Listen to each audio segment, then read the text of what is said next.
Hello, everyone. It looks like we broke the internet with all of the interest in this webinar today. Very sorry for all of those that signed up for the webinar right at 3. Technical difficulties on the part of our webinar host partner. So very sorry, but I wanted to record this, get it out ASAP, because I know that there's just a major hunger and major thirst for content and information surrounding the capital markets as well as the economy as a whole. And hopefully I could be a steady hand. Hopefully I can deliver some information that's less sensationalized than what we get sometimes from the news and from financial Twitter and what have you. But everyone, drink up this next compliance slide very, very thoroughly.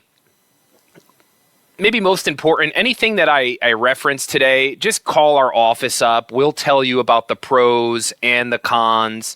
There's no such thing as a perfect investment. Everything comes with pros and cons associated with it, whether it be time, liquidity, risk. So lean into our office if there's anything that we talk about on today's webinar that piques your interest. Our agenda. We're going to do a little market update for... I was going to record this thing like 3 weeks ago. Little did I know that there would be an assassination attempt, the Democrat presidential nominee would change, and the market would drop 10%.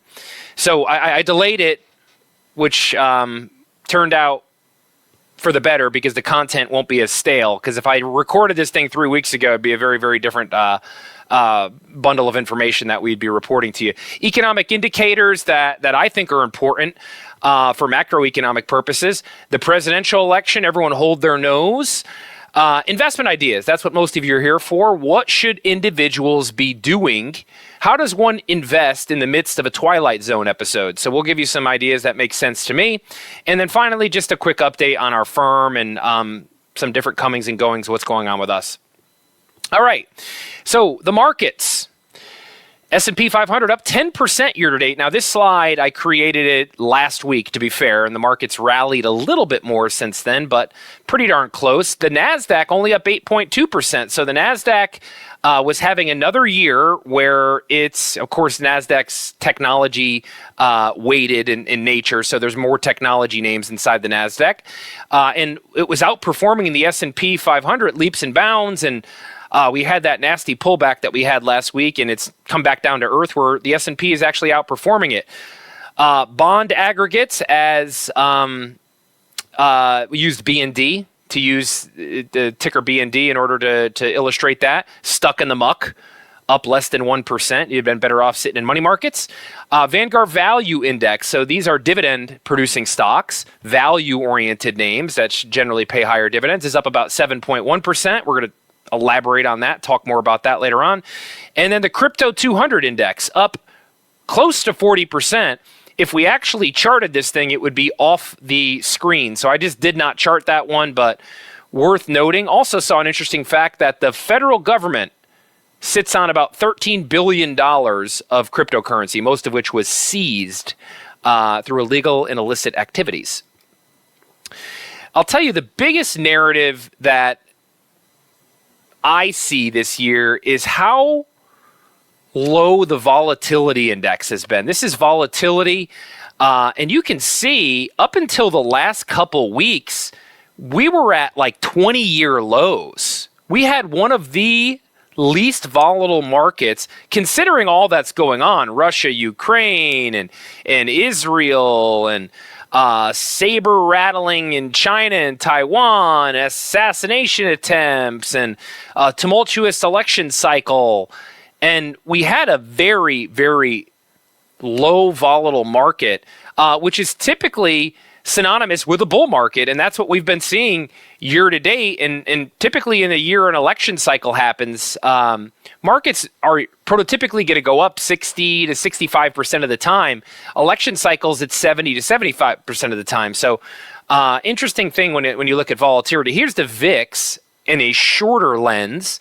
You can see under 15. I mean, its 52-week low was 10, and then it spiked to close to 40. To put that into perspective, volatility was close to 40 in the midst of the COVID crisis.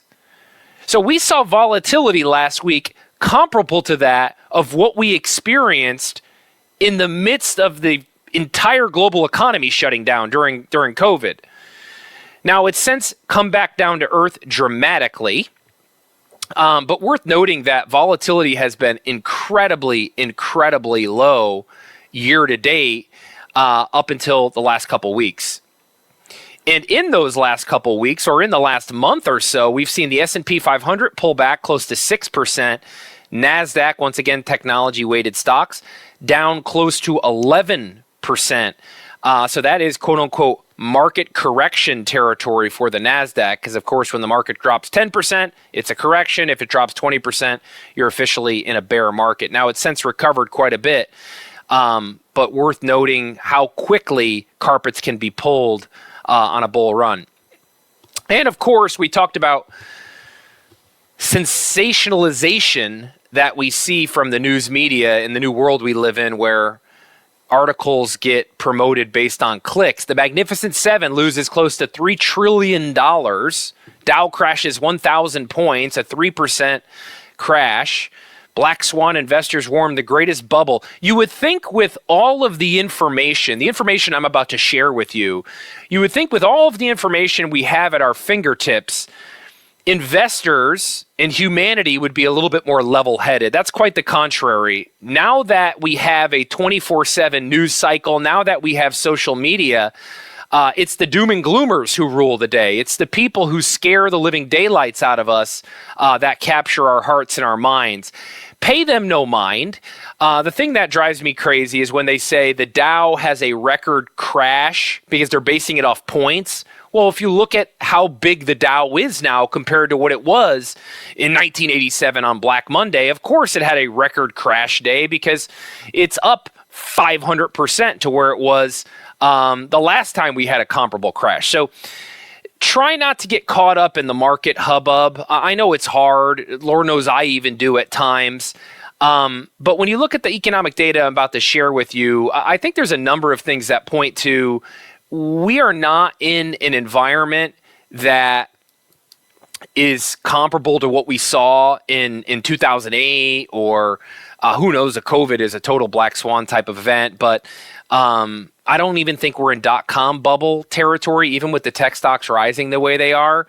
Now, there are fears that I have. There are fears that I have socially as well, and I'll unpack them. But I think some of this sensationalization of the next black swan event happening is a little bit over-dramatized. Some of the indicators that I pay close attention to, well, this is inflation. And this is a long view. If you look at the bottom there, we're at 2000 to 2020. And overall, in that time frame, during those 20 years, inflation across all of these different mechanisms that we're using to gauge it is up about 75%. Now, you'll notice on the bottom of the screen, plastic crap, TVs, toys, computer software, cell phone, clothing, is actually flat or down. TVs have actually dropped in price by 80% over the course of the last 20 years. So flexing on your neighbor with how big your TV is no longer all that impressive, quite frankly. Now, the things we actually need, housing, food, childcare, medical services, hospital services, I'm going to purposefully not say college tuition and college textbooks because I'm not so sure we need them as much as we need childcare, hospital services, and food and housing. These things are through the roof, in particular hospital services, a 200% increase. Medical care services, 120% increase in the last 20 years. Food, up over 80%. So the storyline you've been hearing a lot as of late is looking at these different things under a much shorter lens. So here's inflation over the course of the last 3 years. You can see throughout 2021 into 2022, prices continued to increase on just about everything. Then, from the peak of inflation in 2022, it's slowly coming down or descending. Now, the problem is inflation is sticky. So all of that inflation that you just saw on the previous slide, it's not as though these services and these costs are dropping. They're just simply not increasing at the pace they were in 2022. So we have to live in this new inflationary environment. And the Federal Reserve is going to do what the Federal Reserve does. They're going to say, hey, we want inflation to be 3%. And they're getting there. If you look at inflation across the last few readings, it's only been about 3%. The problem is that 3% is getting stacked on top of the 8%, on top of the 6%, on top of the 75%, on top of the 200%. So I don't care what you tell me about inflation softening. Now, is it encouraging? Yes, it's encouraging. However, a lot of help that encouragement is going to do to a middle-class family who's trying to fill their grocery cart and afford a house. Inflation is going to continue to be an anchor on a successful economy if the middle class don't have disposable income that they can use to create experiences and spend and blow and stimulate the economy, which is the engine of the American economy. Spending in particular from the middle class. I like this slide. This talks about labor turnover. Boy, it's been an enjoyable 5 years to employ people, and all my small business owners out there know what I'm talking about. So we had the Great Resignation. This is this big spike in 2020 where everyone was quitting their job.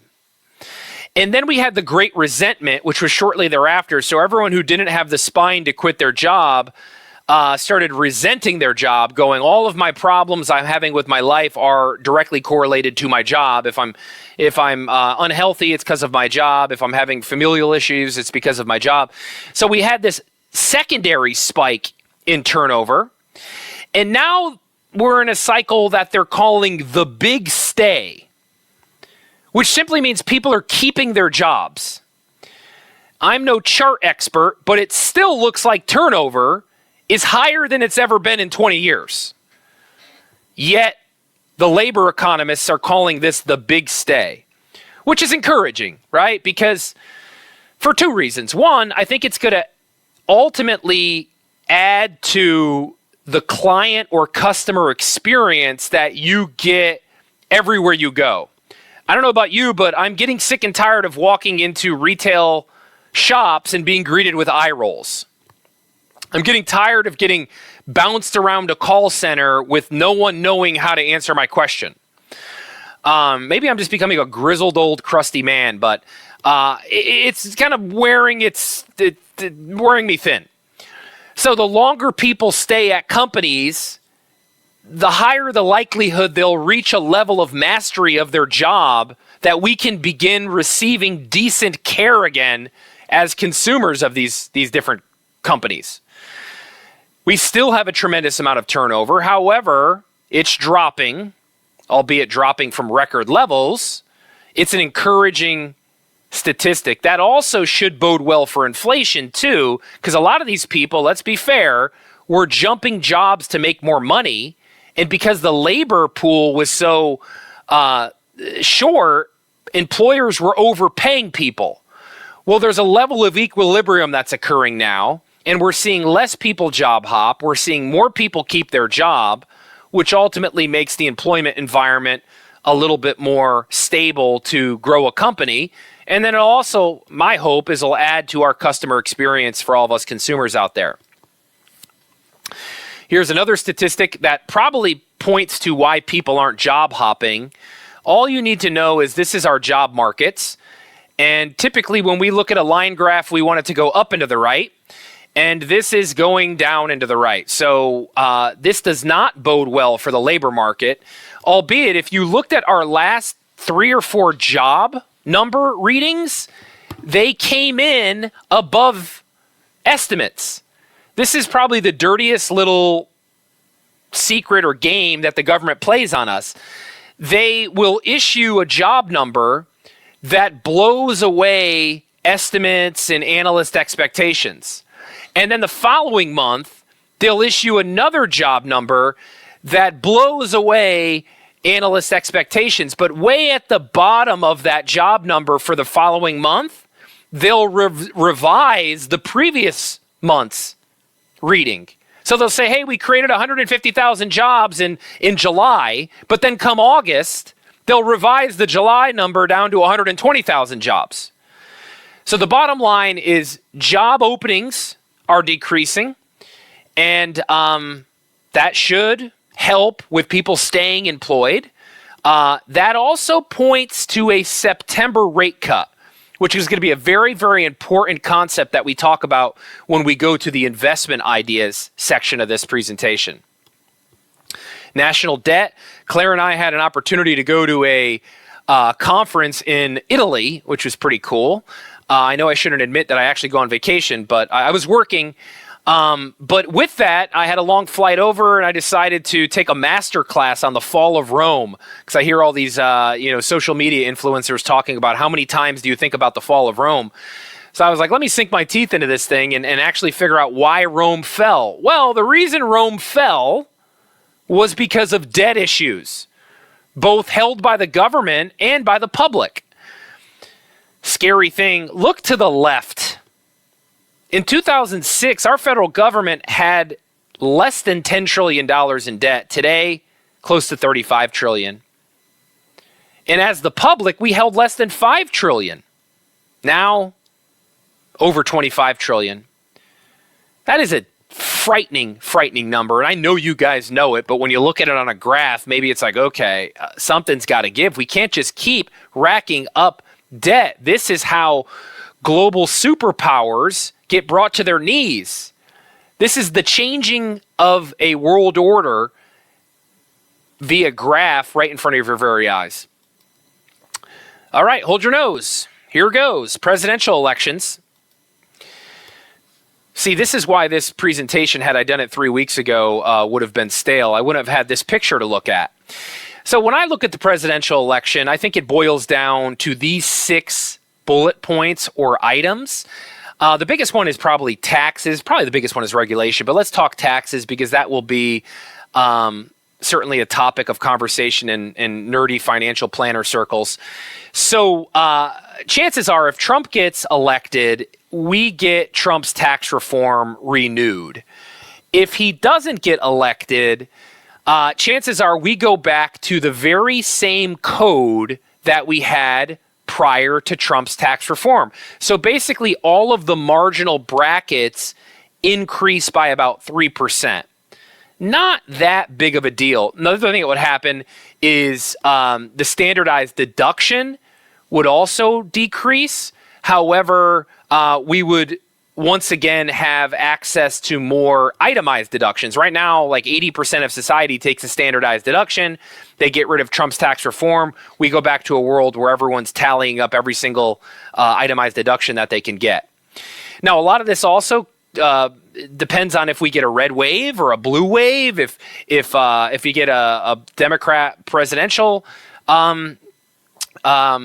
winner, and then we have a Congress that's Democratic in nature, well, then you've got probably a completely different tax code where corporate taxes go up. We might see the estate tax drop precipitously. I've long held the belief the easiest person to tax is a dead guy.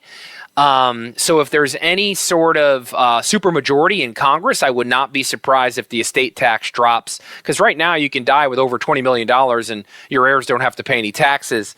And that would be a dream for politicians who love spending your money to drop that number pretty dramatically. Trade and tariffs. I think the media's narrative is if Trump gets elected, he's going to enact tariffs and that's going to decimate the economy. We kind of saw those tariffs in his first term, and it didn't decimate the economy. It was actually, economically positive.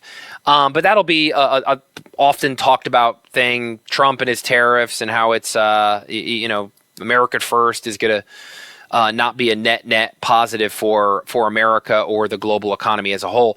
Social Security, you're seeing a lot of... in particular from the left saying if Trump gets elected, he's going to destroy your Social Security. There has been zero chatter pertaining to policy on Social Security. I know a lot of people point to Project 2025, which, I'm not really sure who the brainchild behind that is, but no one is really endorsing that on the right-hand side of the aisle. They talk a little bit about, getting rid of Social Security or having Social Security an opt-out provision. There is no talk on the left or the right to touch your Social Security. So that is fear-mongering anytime you see that. Immigration. Kamala Harris was our border czar. Seems to be taking some of the talking points from Trump, becoming a little bit more tough on the border now. Take that as however you would like. Of course, we know kind of Trump. He's talking about a mass deportation event. Oh, God. I don't even want to watch the news during that event being unveiled and unpacked. Defense spending. This is an interesting one. The narrative about Republicans where they were to beef up the military and spend a bunch of money on defense. I feel like that script is kind of flipping here. If you've been paying attention to how much money we've been sending over to Ukraine and how we're getting involved in a lot of other global conflicts. But the narrative will be if Trump gets elected, he's going to spend more on defense. I don't really see that happening, quite frankly. The big one for me as a small business owner is regulation. And as not only a small business owner, as someone who helps a lot of other small business owners, someone who helps people with their life savings. The IRS, they had intentions on tripling the size of it. The SEC, the regulatory body that monitors me, we actually just had another audit. And look, I appreciate them, right? I think it's important that they're out there. It's important that they're getting the bad guys off the field. But this is our third one that we've had in about 7 years. And I know, we're doing a business above board. We spend a lot of money on our compliance, guidance, and everything. So I know in my heart of hearts that we're doing things above board. But when you get these audits, it acts as a rain cloud over your business.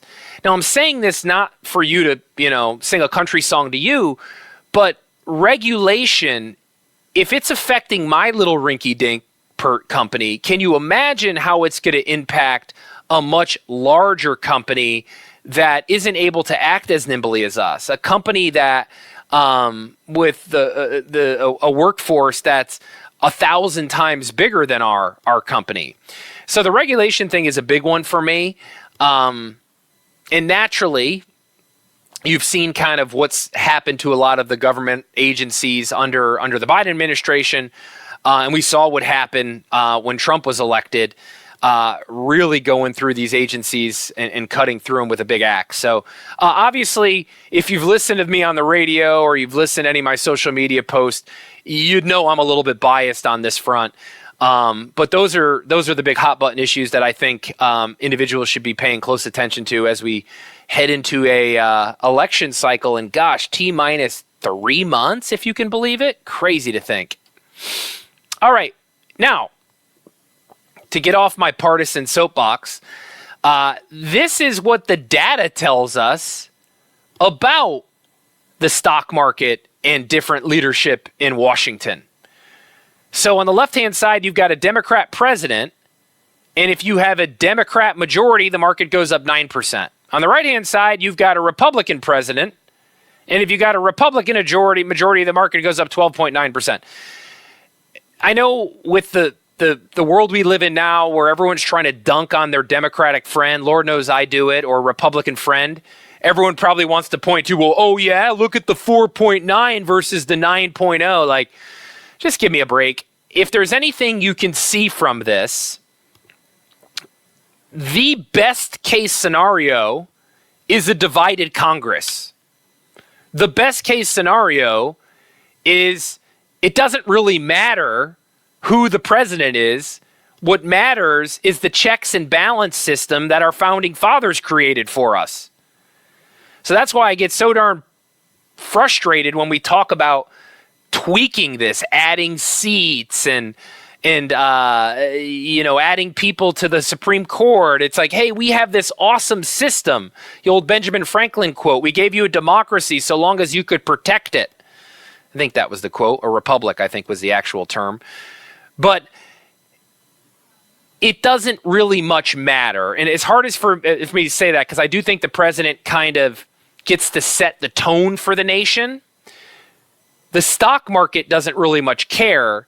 And in fact, the stock market applauds division because then they know businesses are able to operate without too much change down the pipe. Here's another slide. Again, you can use this as an opportunity to dunk on your Republican or Democrat friend, or you can read the tea leaves and talk about the elephant in the room. I know a lot of people, if Kamala Harris gets elected in November, who knows, we probably won't even know if she won until December, but I won't go there. If she gets elected in November, I'm going to be getting lots of calls going, Adam, get me out of the market. I want nothing to do with the stock market. I think this woman is a bad leader, yada, yada, yada. And the same goes for Trump. Democrats will call me up going, oh my gosh, Trump, he's a vulgarian. Get me out of the market. Well, if you invested your money purely from a partisan standpoint, like I'm only going to invest under a Republican president, I'm only going to invest under a Democratic president, look at the rates of return you would have achieved compared to just staying invested in Mr. Market. The market is a machine. We print money, money floats to the machine. The money goes to businesses that are doing the best at separating humanity from their money by way of products and services. The stock market is ultimately driven by top-line revenue. So long as that machine is operating and money is getting printed, you should stay invested. So please don't make that phone call to our office in November, regardless of the election results. Stay invested. Now, does that mean you just kind of buy, hang on for dear life, and close your eyes? No. You should make thoughtful adjustments based on interest rate fluctuations, based on what the Fed is telling us, based on reading the tea leaves of the market. So here are some investment ideas I think we should all pay very close attention to. Money markets are at an all-time high.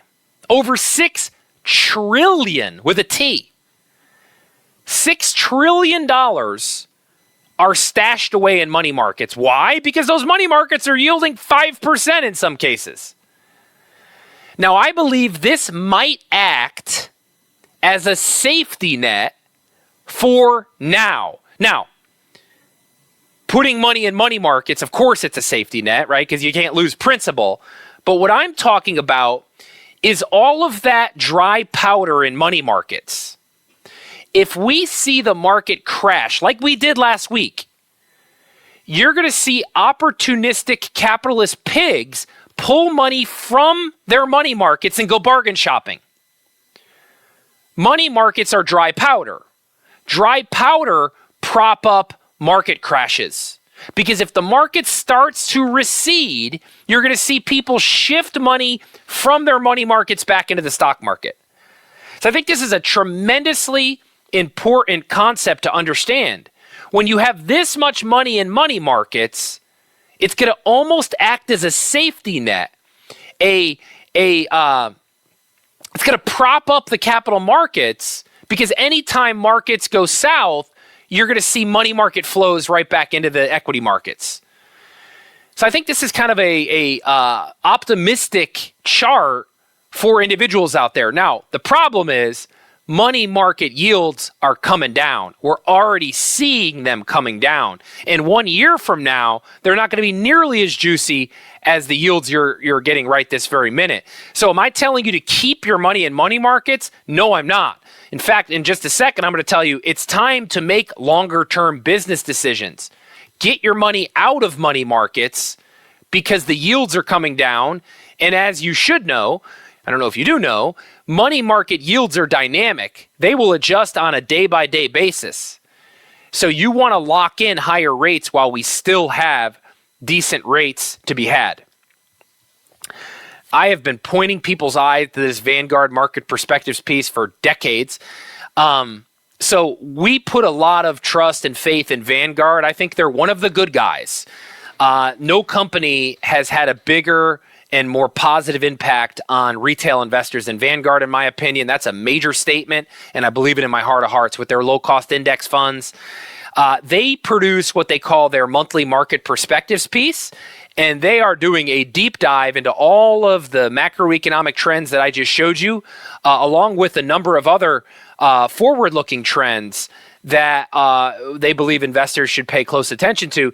And then they dilute it into a 10-year annualized rate of return projection for many different areas of the market. Here we're looking at equities. They only believe U.S. equities over the course of the next 10 years will be growing 3.4 to 5.4%. That is the most bearish forward-looking forecast Vanguard has ever made. In fact, growth stocks, they see growing at less than 0.5% to 2.4%. Those very same growth stocks that are burning up the ticker tape, Amazon and Microsoft and Apple and Nvidia, they only see those stocks growing 0.5% to 2.5%. It would be one thing if it was just Vanguard, Goldman Sachs, Fidelity, JP Morgan. All of the big asset managers are out issuing similar bearish outlooks for U.S. equities. Basically, the summary of it is the rates of return that you've grown accustomed to, because prototypically U.S. equities 7 to 10%. The rates of return that you've grown accustomed to in buying equities over the course of the last 10, 20 years, 7 to 10%, you shouldn't expect to make those over the course of the next 10 years because of record debt levels, because of inflation, because of high interest rates as they are right now. So all of the big asset managers are issuing relatively bearish outlooks on U.S. equity markets, the stock market as a whole.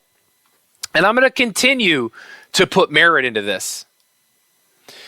Now, if you don't believe Vanguard, there's a saying in the investment world, it's don't fight the Fed.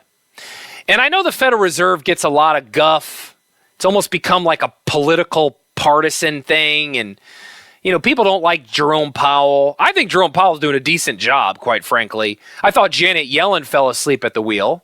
And of course, if you've ever read like The Creature of Jekyll Island, you'll think that the Fed are lizard people. And I mean, the truth is the Fed is a bunch of people and they get together periodically and they say, hey, here's where I think interest rates are going to be in the future.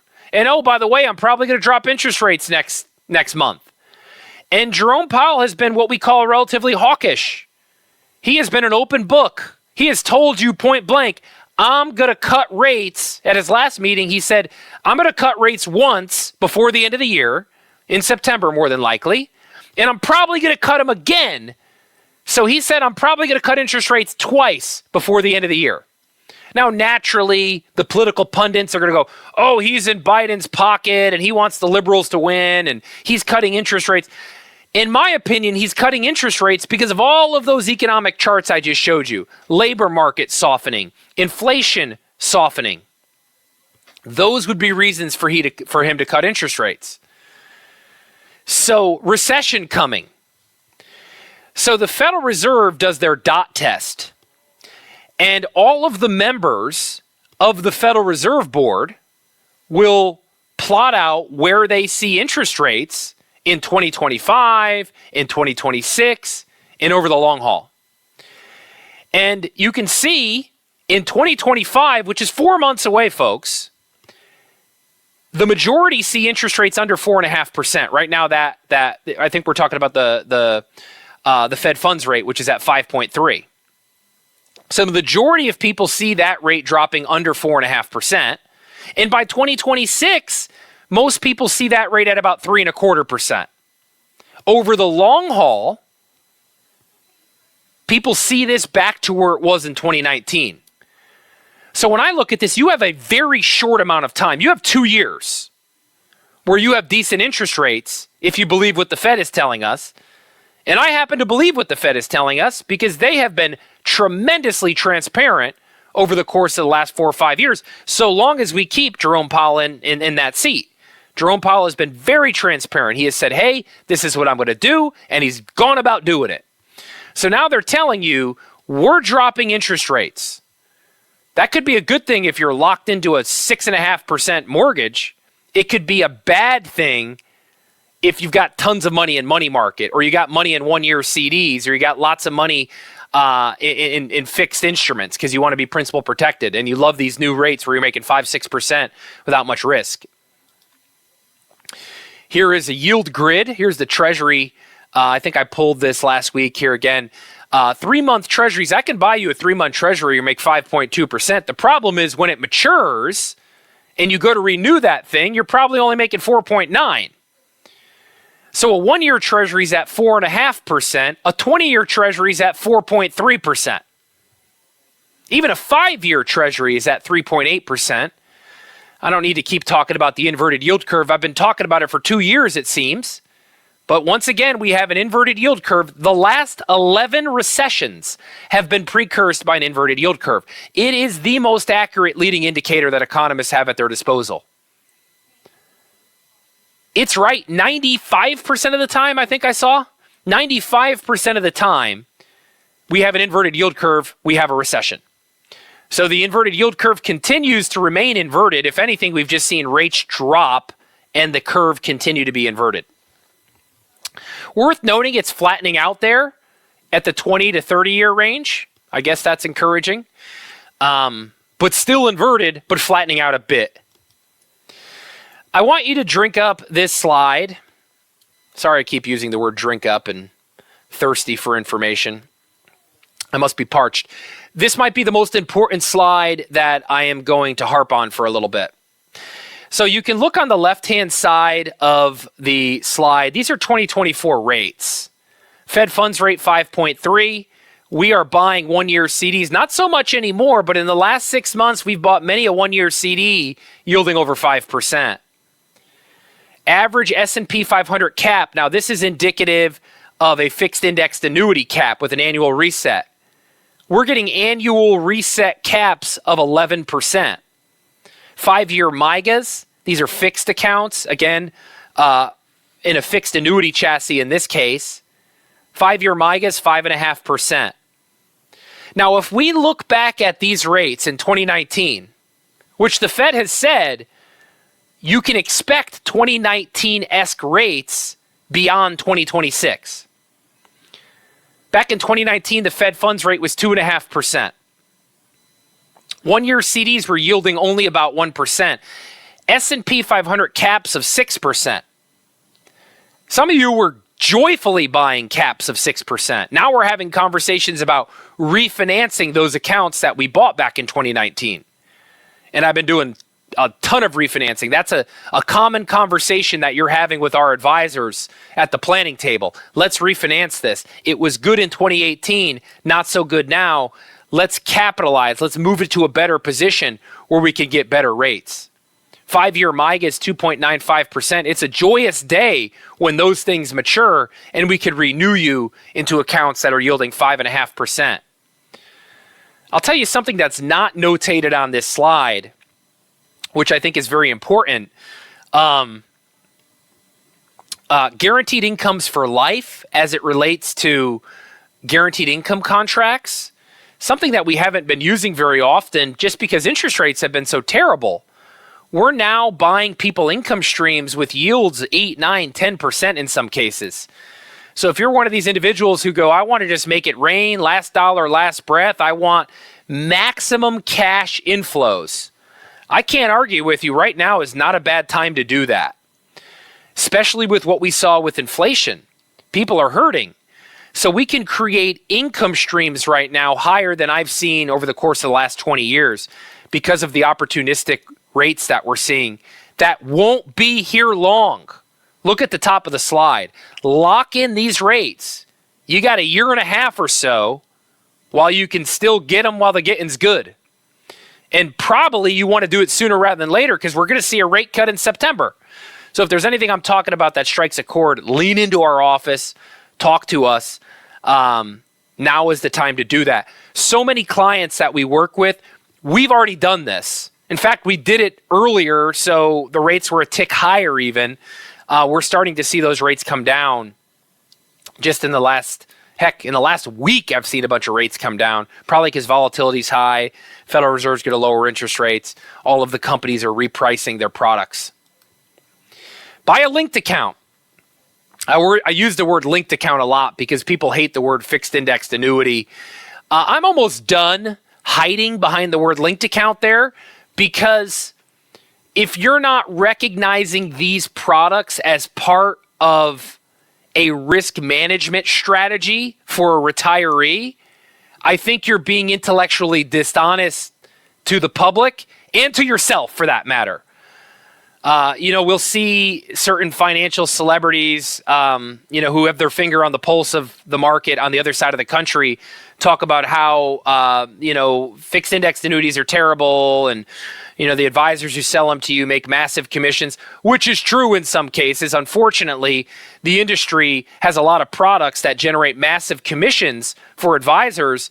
And of course, that commission comes from somewhere, and unfortunately, it comes from consumers' back pocket. But there are products that we like to use. This one I have an illustration of, and of course, request the full illustration. This is a product, I think was with Mass Mutual. It has a 10% rate cap lock, and it shows us in the best 10-year time period in the market, you're making 7.88%. Maybe more important, in the worst 10-year time period, you're making 6.2%. We just showed you Vanguard. Vanguard's saying, hey, you'd be lucky to make 3-4%. With a rate lock, look at 2008. Market drops 38%. You don't realize any loss. You get a zero. But then when the following year, the market goes up 23%, you're getting 10. Market goes up 12, you make 10. So we use these accounts proudly in a retiree's risk management and portfolio design because they're effective. I believe a retiree ought to have a portion of their money in things that, come heck or high water, market crashes, you could point to it and go, that chunk of my portfolio is rock solid. That's how we use these things. You'll see I put LTC fears. I think if you don't have a qualified healthcare rider, if you don't have anything to address long-term care expenses, you just saw on the inflation slide, hospital care and medical care are leading the charge with inflation. If you don't have a mechanism within your plan to protect you and your loved ones from yourself losing your marbles, or you needing someone to come check up on your house, make sure you haven't fallen and you can't give up, now might be the time to do this, because we can attach it to a linked account, which is a way I really like to address that need. And you can get great growth caps attached to it. So I've done whole presentations on qualified healthcare riders. I've recorded podcasts. If that's something of interest to you, lean into your advisor, reach out to our office. God, I'm a broken record. I know it. I'm sorry. I still love dividends. I still love dividend stocks. Even with the chop you've seen over the last 2 years. This is ticker SCHD, Schwab Dividend Fund. And this is a 2-year chart. Looks like an EKG. Down 18%, up 18, down 14, up 18. Net, you're ahead. In net, our dividend driver model is yielding, it was yielding as close to 6%. I think it's down a tick just because the performance has been good, but you're yielding well over 5% in dividend yields. And here's the beautiful thing about being a dividend investor. Even if your portfolio drops 18%, like this particular ETF, I can look you in the eye and go, don't worry, you're still making your 5% dividend. And if it goes back up, I could go, hey, good thing. Market's up and you're making your 5% dividend. The beauty of dividend investing is you can turn your back on market volatility if you fix your eye on the D's at the bottom of the screen. If you fix your eye on your predictable, consistent, stable dividend income, who cares if your portfolio is up 10 or 15 or down 15%? Because you're not going to sell it. You're just going to hang on to those dividend stocks. And here's the thing. I think, and I'm going to maybe go to my grave and keep fighting this fight. Here's growth stocks versus value stocks over the last 20 years. Growth stocks are up 645%. Value stocks, dividend stocks are only up 224%. So one could look at this chart and go, gosh, being a dividend investor is for dummies. You should put all your money in tech names and growth names, which has proven true, certainly in the last 5 to 10 years. I haven't always been this zealoty about dividend stocks, to be fair. So, but as of late, I look at this chart going, these two different investment theses run in parity. In fact, historically, value names have outperformed growth names by 4.4% since 1927. So if you think growth and value stocks run in parity, something's going down and something's going up. And I want to own the thing that has more upside than the thing that has more downside, because I believe those two lines will come back to each other. They'll come back to parity. So I like value names for two reasons. One, I think they're underpriced relative to growth names. They have historically outperformed growth names since 1927. And you get to collect a dividend while you wait for that to happen. Because who knows, maybe that doesn't happen for 5 years. But I like to see, especially for retirees, you're not collecting a dividend with growth names. You're collecting a dividend with the value names, with the dividend names. So, in summary, what should investors do? Lock in rates while you still can. The Fed is telling us rates are going to drop. And they're going to drop as early as September.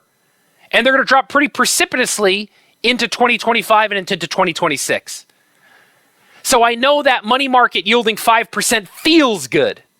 It ain't going to be yielding 5% if you believe what the Fed is telling us in 3 months, 6 months, 1 year. So if you can lock in 5%, if you could buy a linked account, or even in ugly markets, if you back test it, you're making over 6. And in good markets, you could make close to 8. Now might be the time to do it. Dividend stocks. Does this mean sell all your Nvidia and your Bitcoin and your Apple? No.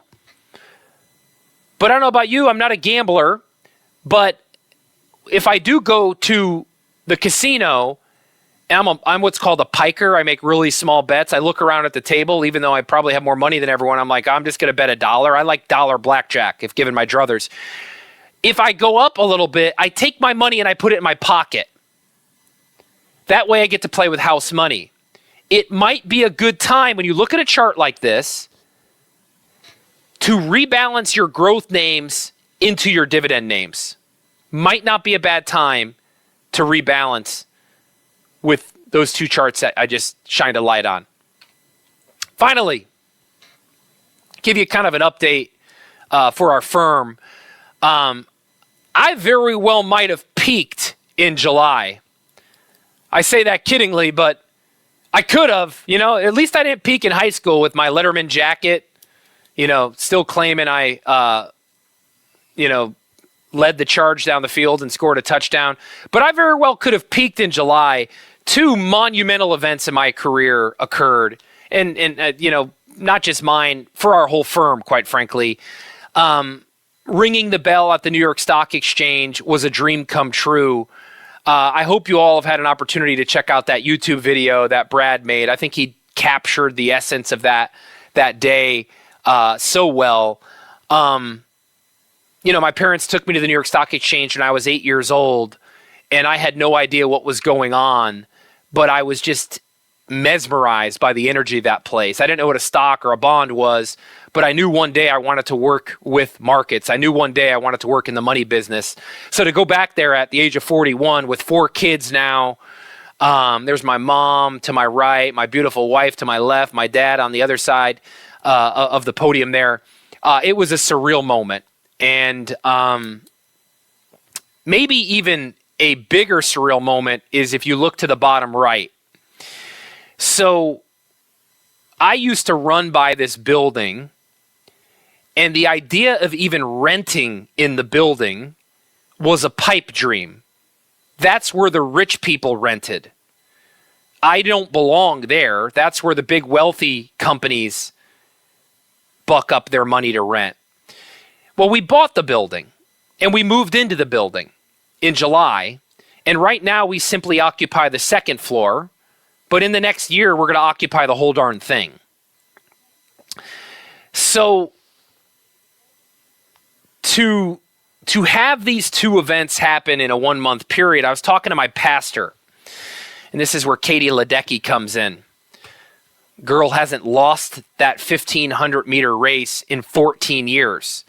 So my pastor, you know, he was preaching to me and man, just struck a chord. He goes, Adam, you know, people who win Olympic medals, there is a disproportionate percentage of them that suffer from depression shortly after the hubbub of the Olympics wears off. And these are my Olympic medals, folks. You know, I don't get to, nor would you want to see me in a Speedo. I'm not going to compete in an Olympic event, but I do compete on a day-by-day basis in the capital markets. So ringing the bell on the New York Stock Exchange is like me winning a gold medal. Buying this beautiful office building is like me winning a gold medal. And he said, hey, be careful. Be careful that you don't fall into this depression trap with these two monumental events that your firm got to experience.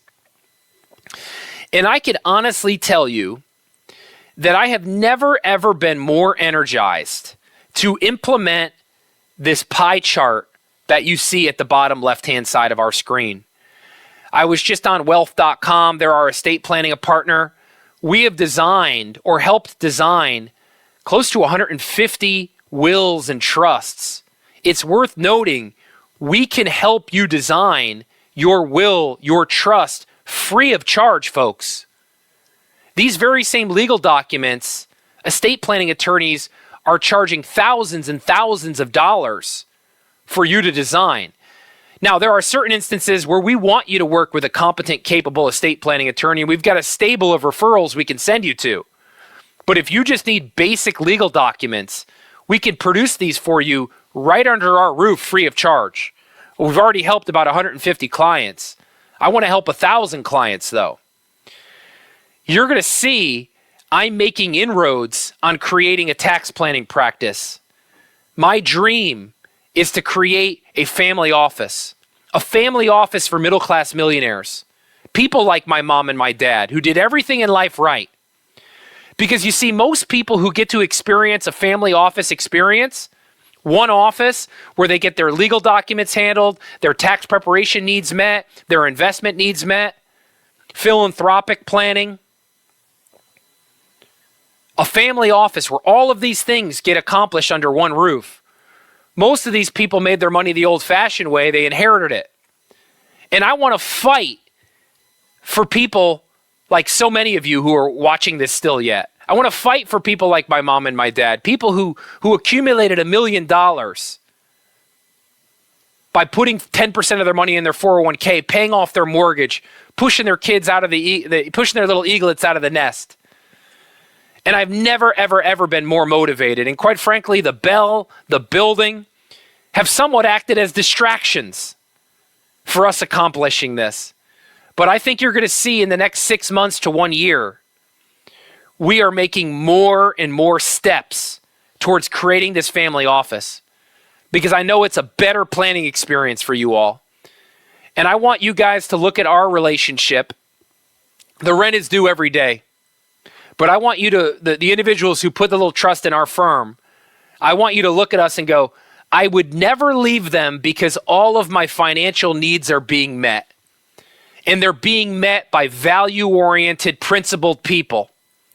And so long as I'm kicking, so long as my name is on the door, I will demand more from our team. I will demand more from our firm because y'all deserve it. Y'all deserve it. So thank you for placing a little trust in us. None of these monumental goals, these gold medal events, would have come to fruition were it not for each and every one of you placing a little trust in our firm. Thank you. We ain't done yet. We got many more Olympic gold medals to win. And let us get back to work. If you got any questions, call our office. Drop our office an email, drop me an email, drop your advisor an email. Thank you, thank you, thank you for playing a part in making my little American dream come to fruition.